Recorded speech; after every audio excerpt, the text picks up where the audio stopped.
Olá, a gente começa agora uma entrevista exclusiva com o presidente da República, Luiz Inácio Lula da Silva. Obrigada, presidente, por nos receber aqui no Palácio do Planalto. O prazer é meu, Débora, de fazer essa entrevista com você. Minha primeira pergunta é, agora em julho o senhor vai lançar o novo PAC. O senhor havia pedido para os governadores apontarem as principais prioridades de obras para realmente startar esse programa. O que veio?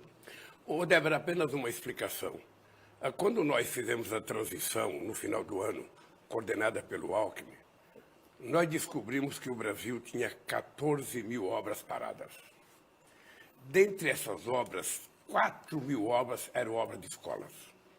Dentre essas 4 mil de escola, 1.700 eram creches.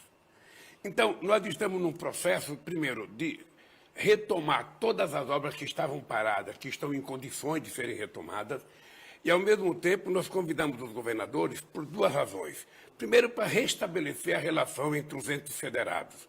O governo anterior não conversava com o governador, ele brigava com o governador. E eu acho que não é possível a gente governar o Brasil sem conversar com governadores e sem conversar com prefeitos.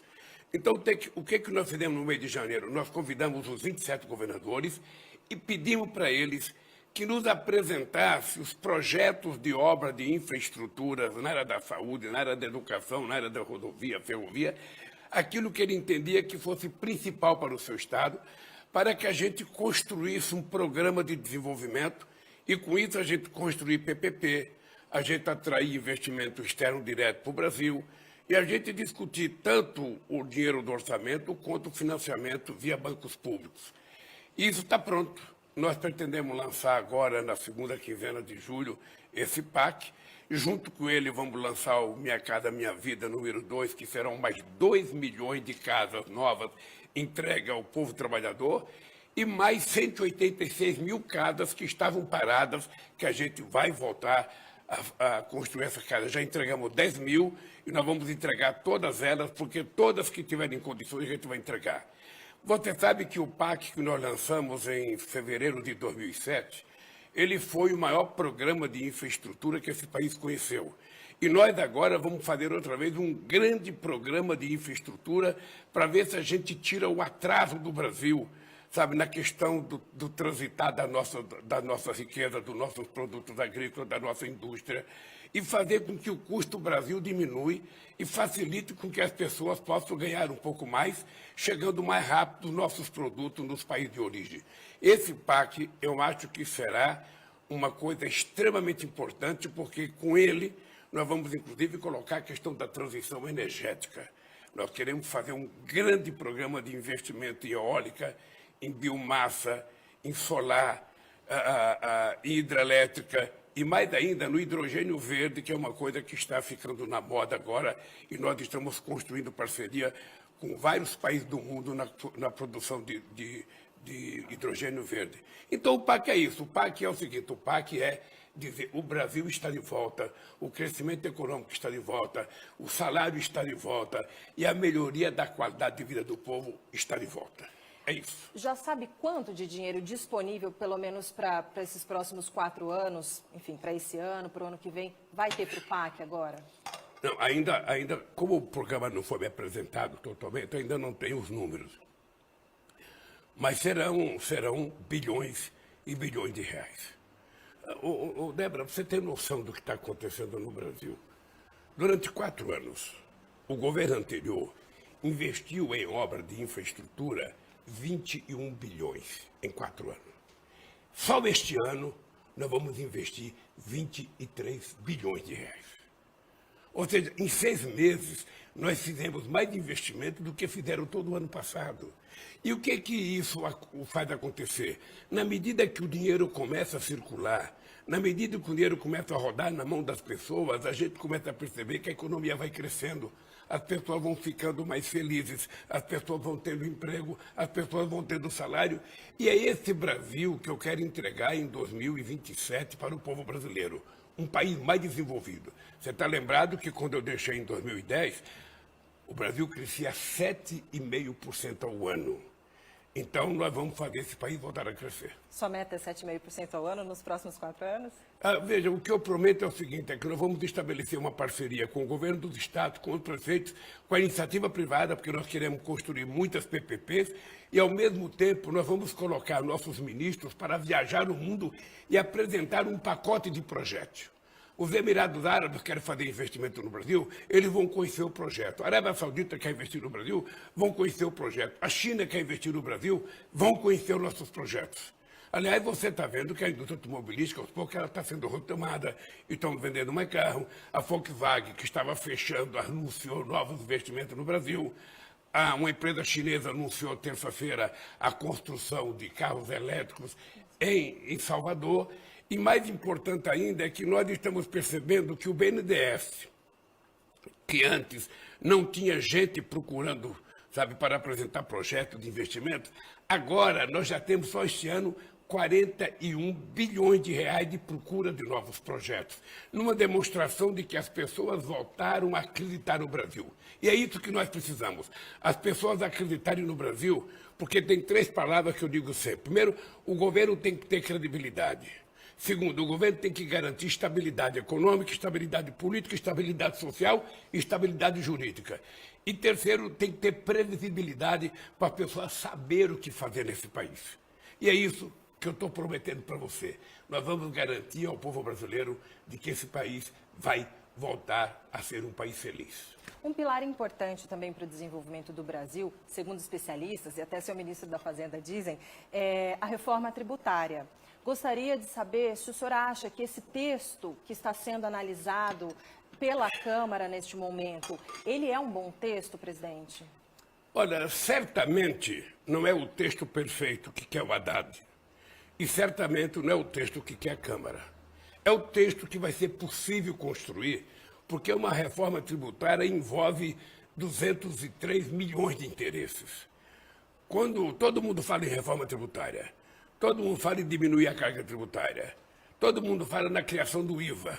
Sabe? O que acontece é que quando você coloca o papel na mesa, aparece 203 milhões de ideias, e aí você tem que ter habilidade, conversar, discutir, para construir um texto que possa dar ao Brasil, da mesma forma que a gente pode tentar diminuir a carga tributária, a gente consiga fazer uma política tributária tão séria que diminua a sonegação.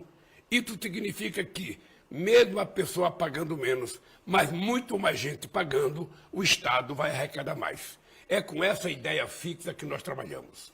O senhor entra nesse corpo a corpo para a aprovação da reforma tributária? Não, por enquanto não foi preciso, porque o Haddad está jogando bem. Se o Haddad fosse jogador de futebol e tivesse a convocação da seleção agora, certamente ele seria convocado para a seleção, porque ele está jogando de uma forma extraordinária, tendo muita paciência, conversando com as pessoas, fazendo as negociações que têm que ser feitas, porque, na verdade, nós fizemos uma negociação com a Câmara para aprovar a PEC antes da gente tomar posse. É um fato inédito no mundo, um governo começar a governar antes de tomar posse. E nós começamos fazendo uma PEC para poder mexer no orçamento que desse para a gente trabalhar esse ano, porque não tinha orçamento. E o Haddad está fazendo um papel extraordinário. Eu acho que o Haddad vai ser uma extraordinária surpresa nesse país na área econômica. E, presidente, para essas aprovações e tantos outros projetos de interesse do governo e, consequentemente, do país, precisa do apoio do Congresso, obviamente, e há uma demonstração de interesse de partidos que a gente chama de centrão, mas de participar mais, de ajudar o governo a governar, participar dessa governança. Mudanças pontuais em ministérios, até para acomodar os interesses políticos, virão? Veja, Débora, na política você tem que ter habilidade de lidar de acordo com a correlação de força que está estabelecida no Congresso Nacional, que é resultado da manifestação da sociedade brasileira nas últimas eleições. Não adianta você gostar ou não gostar do Congresso Nacional. O que você tem que lembrar é que no dia da eleição, o povo votou nas pessoas que estão aí. O povo votou no Lula, o povo votou no senador, votou em deputado. Então é com essa gente que você tem que negociar. Não é com quem ficou de suplente ou com quem não se elegeu. Então você tem que negociar. Eu acho que nós não teremos problema. Você sabe, Débora, que eu não cuido do Centrão. Eu não costumo utilizar a palavra Centrão. Centrão é um apelido que se deu no momento histórico que eu estava como deputado na Constituinte, quando foi criado o Centrão, que era para evitar que a gente tivesse muitos avanços na área social. Mas eu costumo lidar com partidos. Eu costumo conversar com o partido. Então, a orientação que os líderes do governo têm no Congresso Nacional é conversar com todos os partidos, independentemente, sabe, da definição ideológica do partido, se ele é oposição, se ele não é oposição. A gente vai conversar com todo mundo que tem voto no Congresso Nacional.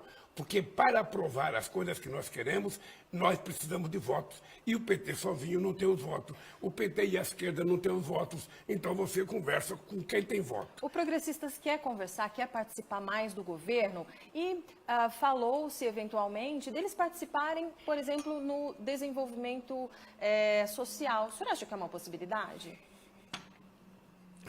Ô, Débora,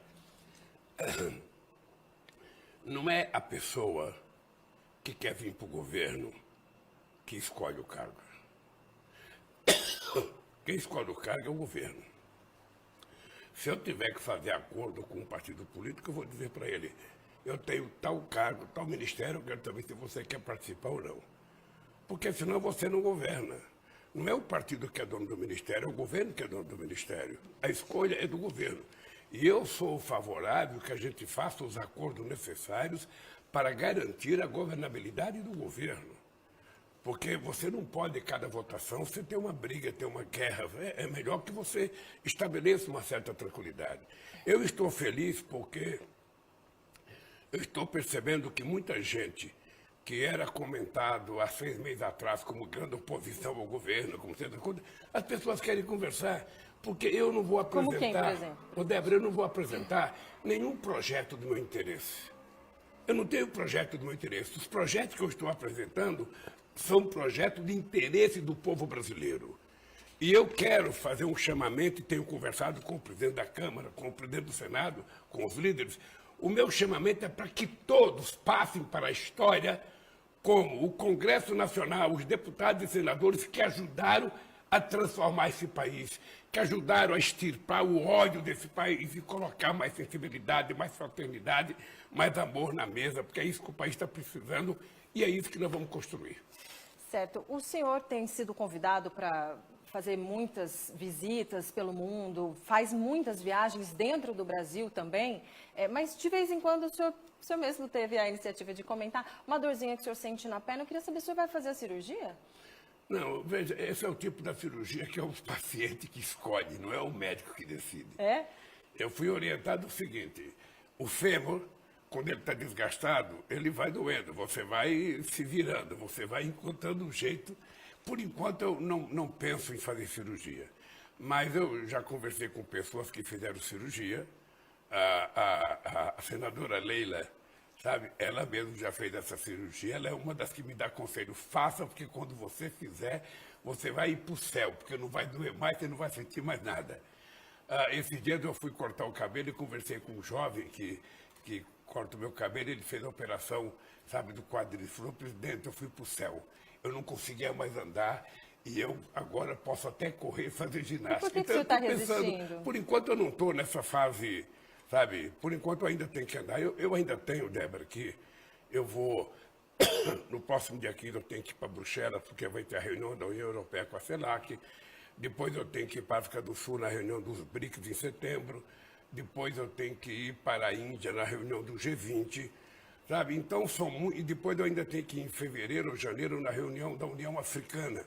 Então, são reuniões imprescindíveis para um país do tamanho do Brasil que quer ficar inserido na comunidade estrangeira.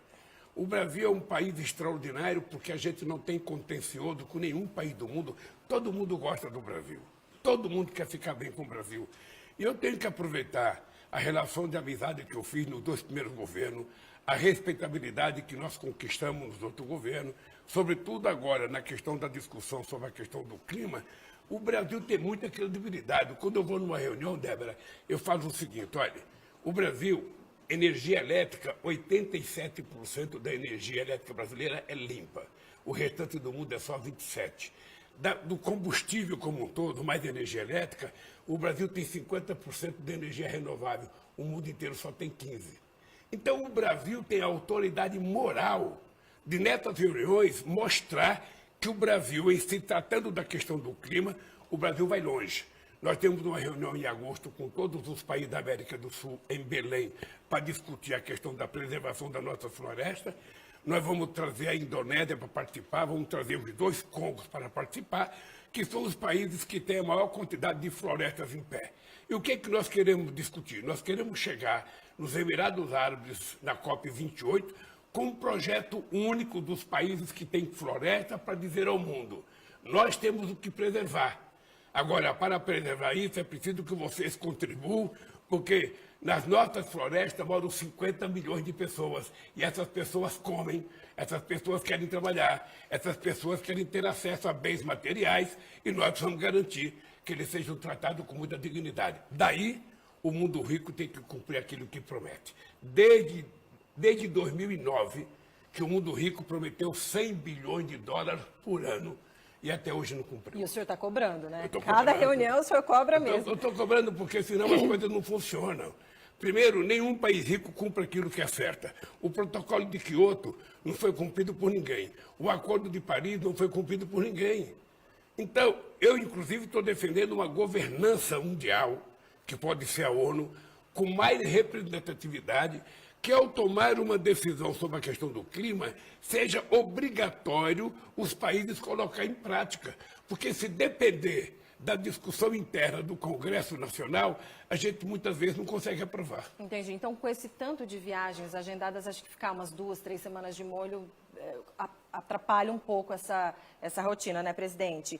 E é interessante porque essa postura do Brasil, desde que o senhor assumiu esse 3º mandato, em relação ao mundo, acho que é consenso, né? Enfim, o trabalho que o senhor está fazendo, a recepção que o senhor tem, o SBT viaja, todas as viagens atrás do senhor.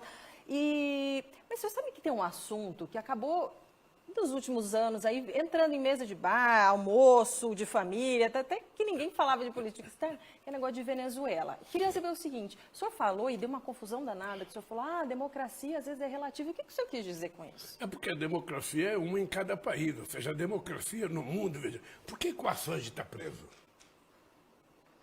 Você poderia me explicar por que a imprensa que reclama tanto da falta de liberdade de imprensa, que clama tanto por liberdade, alguém pode me explicar por que o Assange está preso? Ele deveria ter recebido o Prêmio Nobel de Defesa Jornalística, porque ele fez uma denúncia dos Estados Unidos investigando os outros países. Inclusive a presidenta Dilma Rousseff foi investigada, inclusive a Angela Merkel, presidente da Alemanha, primeira-ministra da Alemanha. O Assange denunciou, ao invés de punir o jornal, punir o jornalista.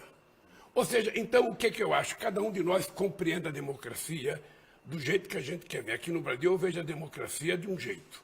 E eu a exerço, porque eu duvido que alguém exerça a democracia com mais plenitude do que eu. Nós vamos fazer conferências nacionais, todas que for necessárias. Eu já tinha feito 74 conferências nacionais para que o povo decida. Estou fazendo um PPA popular, ou seja, a Simone Tebet e o Márcio estão viajando o Brasil inteiro, são 27 assembleias populares para aprovar uma proposta de plano plurianual. Uma demonstração de que a gente não tem medo de democracia. O que eu acho é que cada país tem que decidir o seu destino. A democracia americana é uma. Né? A gente se esquece que a Hillary Clinton teve mais voto do que o Trump, mas ela perdeu as eleições. A gente se esquece que o Al Gore teve mais votos que o Bush e perdeu as eleições. Isso ninguém questiona. Ou seja, então o que eu acho é o seguinte: eu tenho o Brasil com 203 milhões de habitantes para me preocupar. Eu tenho 33 milhões de pessoas passando fome. Eu tenho milhões de pessoas desempregadas. Então eu não quero priorizar a Venezuela, eu quero priorizar o Brasil. A Venezuela é um problema dos venezuelanos, a Cuba é um problema dos cubanos, os americanos é um problema dos americanos. E o Brasil é um problema de nós brasileiros, e é isso que eu quero cuidar com muito carinho. Desenrola Brasil, presidente. Acho que ficou bem explicadinho quando vocês lançaram, né, essa questão do faixa 1 para o Desenrola. Dívidas até R$5.000, taxas de até R$1,99 mês de juros e renda até 2 salários mínimos. Tem uma outra faixa, que é a faixa 2, que vocês vão detalhar ainda mais. Queria saber se o senhor consegue detalhar alguma coisa para a gente. Na verdade, esse programa atrasou por conta de um aplicativo que tem que ser feito para a gente colocar em andamento. Né? Me parece que foi a Bolsa de Valores que ficou de fazer o aplicativo, porque eu não sei, internamente acho que não houve condições de fazer. O que é grave, Débora, é que nós temos 72 milhões, sabe, de brasileiros devendo. E não são dívidas grandes, são dívidas pequenas. São pessoas que muitas vezes compraram alimento no cartão de crédito. São pessoas que devem a conta d'água, são pessoas que devem a conta de luz. Então, o que nós estamos tentando fazer é tentar encontrar a melhor fórmula possível para a gente legalizar outra vez a vida dessas pessoas e elas voltarem a ser cidadãos e cidadãs de primeira categoria, poder comprar outra vez uma coisinha fiado, para pagar em 5 meses, para pagar em 4 meses, que é o que todo mundo faz. Então, eu acho, veja, que nós estamos quase no ponto de fazer a apresentação do programa, nós estamos só aguardando um aplicativo que vai permitir a gente colocar em funcionamento o programa. Mas essa faixa 2, ela é para dívidas ou renda, eu não entendi direito lá na portaria, de até R$20 mil. É dívidas ou é faixa de... Não, veja, depende. Veja, depende da dívida e depende por que as pessoas fizeram a dívida. Sim, sim. Crédito imobiliário, por exemplo, não entra, No né? primeiro momento, a gente vai pegar as pessoas menores, que são a grande maioria, são dívidas pequenas, até R$2 mil, até R$5 mil. É o tipo da pessoa que a dívida tem mais penduricalho do que dívida. É uma pessoa que gastou R$2 mil, mas que entra juros, entra não sei das contas, vai para R$5 mil. Essa pessoa não pode pagar. E não vai pagar se a gente não ajudar. Então, nós estamos, inclusive, criando um fundo garantidor para que a gente possa ser avalista dessas pessoas e a gente cobrir isso. É o papel.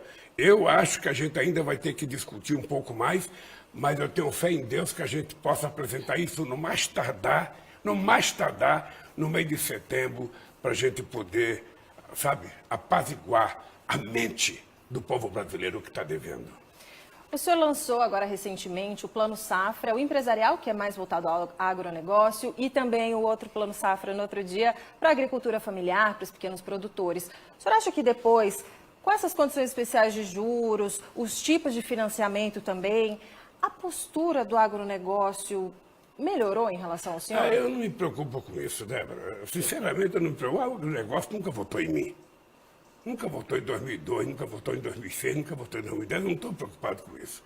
Eu estou preocupado é que nós fizemos um plano agrícola, um plano safra, para atender aos interesses soberanos do país, sabe, que atinge o agronegócio. Foram 364 bilhões de reais, 27% maior do que o último, sabe?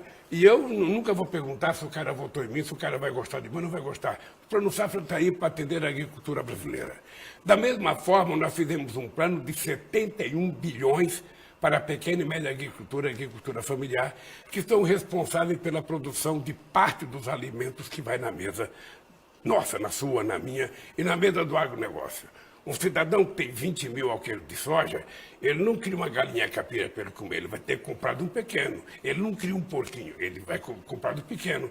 Então, o que nós queremos é que a agricultura esteja tranquila, produzindo, feliz, para que o Brasil possa continuar crescendo. Mais ainda que eu vou fazer, eu anunciei que esse negócio de invasão de terra vai acabar, porque nós vamos apresentar um projeto de propriedades improdutivas. Tá? Então, esse projeto de propriedade improdutiva, levantado pelo INCRA, levantado pelo Instituto de Terra de cada Estado, vai permitir que o governo tenha uma prateleira de projetos. Tá? Se alguém quiser trabalhar no campo, nós vamos dizer, está aqui, tem terra em tal estado, tem terra em tal cidade, sabe? Vamos trabalhar. A partir de quando? Hein? A partir de quando o senhor acha que essa prateleira de não, projetos porque estará... tem que ser feito um levantamento pelo Instituto, ainda vai... O INCRA tem que preparar uma estrutura, conversar com os estados. Não tem importância que demore mais uns meses, mas o que é importante é que quando a gente anunciar, ele seja um projeto forte. E mais ainda, nós estamos fazendo um levantamento também, sabe, no patrimônio nacional, para toda e qualquer propriedade, sabe, ou seja, próprio público, que esteja sendo utilizado, que esteja invadido, que esteja com barraco, nós vamos distribuir isso para o povo, vamos dar escritura definitiva para o povo. É preciso que o governo não fique guardando imóveis para juntar barata, rato nas grandes cidades. Se tiver prédio em condições de recuperar para fazer habitação, a gente vai fazer habitação popular, porque nós queremos, de uma vez por todas, acabar com o déficit habitacional desse país. Presidente, inelegibilidade do Bolsonaro. Como o senhor avalia essa decisão judicial? Olha, eu não discuto decisão do judiciário. O ex-presidente, ele vai ter muitos processos. Ele sabe que ele vai ter muitos processos, porque ele sabe que ele provocou muitos processos. Esse país, desde a proclamação da República, nunca teve alguém tão insano exercendo o cargo de presidente. Nunca teve alguém tão insano. Alguém de muita irresponsabilidade. Então, os processos vão aparecendo agora. Sabe? Eu não julgo, porque tomou uma decisão, ele tem direito de recorrer. Sabe? Mas distensiona o governo, até a maneira de governar? Não, a mim não me preocupa. A mim não me preocupa. Sabe? Isso é um problema da justiça com o ex-presidente, ele que contrata os seus advogados, ele que se defenda, e vamos seguir. A minha preocupação não é com os processos do Bolsonaro, a minha preocupação é com meus compromissos com o povo brasileiro prometidos durante a campanha. E eu quero cumprir cada um deles, porque eu aprendi com a minha mãe de que a gente tem que falar olhando no olho da pessoa, porque a verdade não está na boca, a verdade está nos olhos. E eu quero que as pessoas saibam que nós vamos tirar esse país do miserê em que nós encontramos eles e fazer esse país voltar a ser feliz. O senhor assumiu há 6 meses e, não sei se o senhor já sabe, mas muita gente fica questionando se o senhor não vai mesmo concorrer à reeleição, como o senhor disse, que poderia ser uma possibilidade. O senhor disse que vai viver até 120 anos, daria tempo. Débora, se eu discutisse isso, seria irresponsabilidade. Esses dias eu fui a Hiroshima e encontrei com o presidente Biden, e eu perguntei para o Biden se era verdade que ele ia concorrer. Ele falou, vou. Eu falei, isso é um estímulo, isso é um estímulo. Eu sou mais novo do que ele. Mas veja, se a gente fosse discutir isso agora, seria irresponsabilidade. Eu estou no começo do mandato. Eu tenho 3 anos e meio pela frente, então eu tenho que trabalhar.